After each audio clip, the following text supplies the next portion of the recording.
Hello friends, कैसे हैं आप सब। आई होप आप सब बहुत अच्छे होंगे। फ्रेंड्स, आज की इस वीडियो में हम बात करेंगे ऐसे 10 कॉमन मिस्टेक्स के बारे में जो लगभग हर एंड्रॉयड यूज़र करता है, जिनसे हम अपने फ़ोन की पावर को यानी प्रोसेसिंग पावर को कम करते हैं, साथ में बैटरी पावर को भी कम करते हैं। तो चलिए देखते हैं ऐसी कौन सी मिस्टेक्स हम लोग रोज़ करते हैं। सबसे पहली जो हम लोग मिस्टेक करते हैं वो ये है कि हम लोग जैसे ही फ्री होते हैं अपने फ़ोन को अपने पॉकेट से बाहर निकालते हैं, उसका लॉक स्क्रीन ओपन करते हैं और उसके बाद रिसेंट ऐप ट्रे को खोलकर लेफ़्ट राइट करके सारे ऐप्स को किल कर देते हैं। तो ये सबसे बड़ी हम लोग की मिस्टेक है। इससे क्या होता है कि हम लोग जो भी ऐप यूज़ कर रहे होते थे वो बैकग्राउंड में अगर पड़ा होता है यानी रिसेंट ऐप में पड़ा होता है तो हम लोग उसको किल कर देते हैं। किल करने से क्या होता है कि हम लोग जब भी उस ऐप को दोबारा ओपन करेंगे फिर से वो प्रोसेसर पर उतना पावर डालेगा, बैटरी कंज्यूम करेगा, उसके बाद जाकर वो फिर से ऐप ओपन होगा। तो इसलिए ऐप्स को यानी रिसेंट ऐप को बंद नहीं करना चाहिए। हमारा फ़ोन इतना स्मार्ट होता है और वो स्मार्टली अपने रिसेंट ऐप्स को मैनेज कर सकता है जो हमें करने की ज़रूरत नहीं है। उसके बाद आपने कुछ लोगों को देखा होगा कि वो टास्क किलर जैसे ऐप्स का यूज़ करते हैं। उसमें क्या होता है कि रिसेंट ऐप में जितनी भी ऐप चल रही होती है झाड़ू आती है और उन सारे ऐप्स को किल करके जाती है।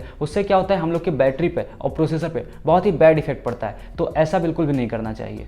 इसी के साथ आपने देखा होगा कि बहुत से लोग एंटीवायरस का यूज़ करते हैं। एंड्रॉयड फ़ोन में एंटीवायरस का कोई काम ही नहीं है। अगर कोई एंटीवायरस आप रखते भी हैं तो वो अलग से आपके प्रोसेसर पर और बैटरी पर और साथ ही रैम पर अलग से एक्स्ट्रा लोड डालता है और करता तो कुछ भी नहीं है। वायरस को तो ढूंढ पाएगा नहीं। तो इसलिए एंटीवायरस भी बेकार का ऐप होता है। ऐसे ऐप को हमें बिल्कुल भी नहीं रखना चाहिए।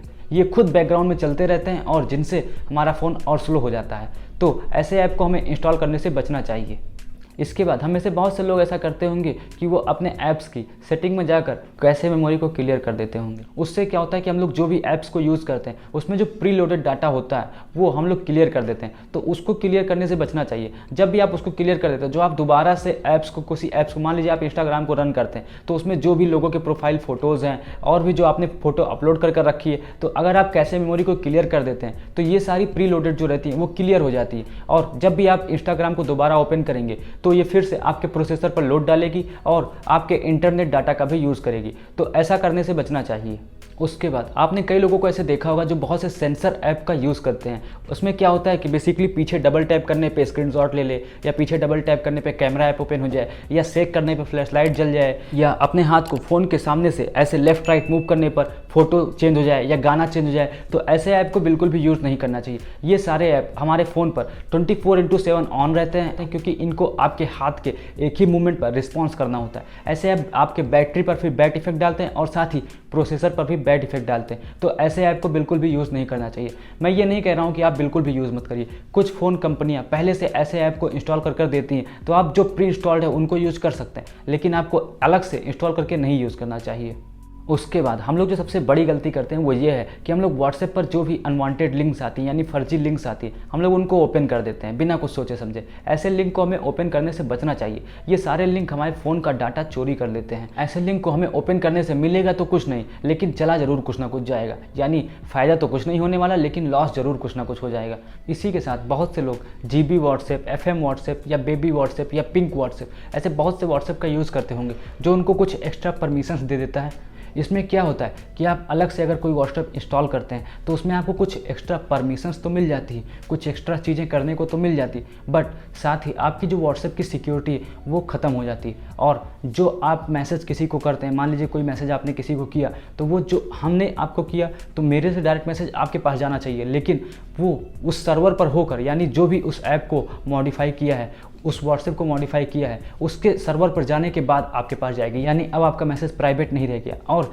साथ ही आप जो भी ऐप इंस्टॉल करके रखें उसने कुछ ना कुछ तो परमिशन ली होगी। डाटा की परमिशन ली होगी, स्टोरेज की परमिशन ली होगी, कॉल डिटेल्स की परमिशन ली होगी, कॉन्टैक्ट की परमिशन ली होगी। तो ये सारी परमिशन लेने के बाद उसका वो सही उपयोग तो करेगा नहीं, क्योंकि आपको इतनी चीज़ें फ्री में अगर वो दे रहा है तो उसका सही यूज़ तो नहीं करने वाला। तो ऐसे भी व्हाट्सएप से आपको बच कर रहना चाहिए। ये सारे व्हाट्सएप फेक हैं, इनको कभी भी इंस्टॉल करके नहीं रखना चाहिए।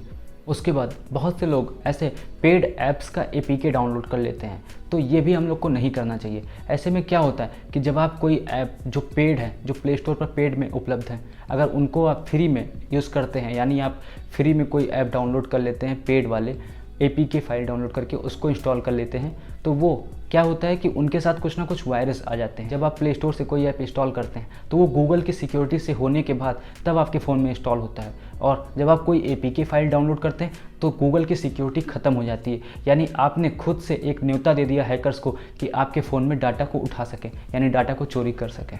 कोई भी पेड ऐप्स जो फ्री में मिल रहे हों या कोई भी अनट्रस्टेड सोर्स से APK को डाउनलोड नहीं करना चाहिए। उसके बाद हम बहुत से ऐप्स को इंस्टॉल करते हैं प्ले स्टोर से, और इंस्टॉल करने के बाद जब भी हम ऐप्स को ओपन करते हैं तो कुछ ना कुछ हमसे परमिशन मांगते हैं। मान लीजिए हमने कोई file manager, external file manager को इंस्टॉल किया, अब वो हमसे स्टोरेज की परमिशन मांग रहा है तब तो ठीक है, लेकिन अगर वो कैमरा की परमिशन मांग रहा है तो उसको कैमरे का क्या काम फाइल मैनेजर को। अब मान लीजिए वो माइक की परमिशन मांग रहा है तो उसको माइक की परमिशन का क्या काम। या मान लीजिए हमने कोई कैमरा ऐप इंस्टॉल किया, अब वो कॉन्टैक्ट की परमिशन मांग रहा है तो उसको कॉन्टैक्ट की परमिशन का क्या काम।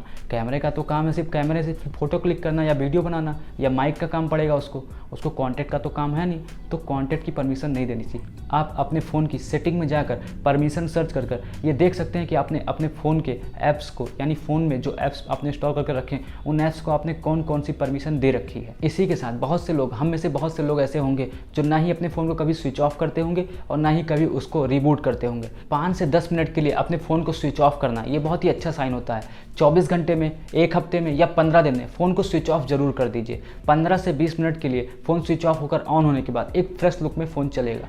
फ्रेंड्स, मुझे उम्मीद है कि आपको वीडियो पसंद आई होगी और ये आपके लिए काफ़ी हेल्पफुल भी होगी। फ्रेंड्स, वीडियो पसंद आई हो तो वीडियो को लाइक करें, कोई फीडबैक हो, कोई सजेशन हो तो कमेंट पर लिखना ना भूलें, और ऐसी ही टेक्स्ट से रिलेटेड वीडियो देखने के लिए और कुछ नया सीखने के लिए चैनल को सब्सक्राइब करें, बेल आइकन पर क्लिक करना ना भूलें। मिलते हैं अगले वीडियो में। जय हिंद।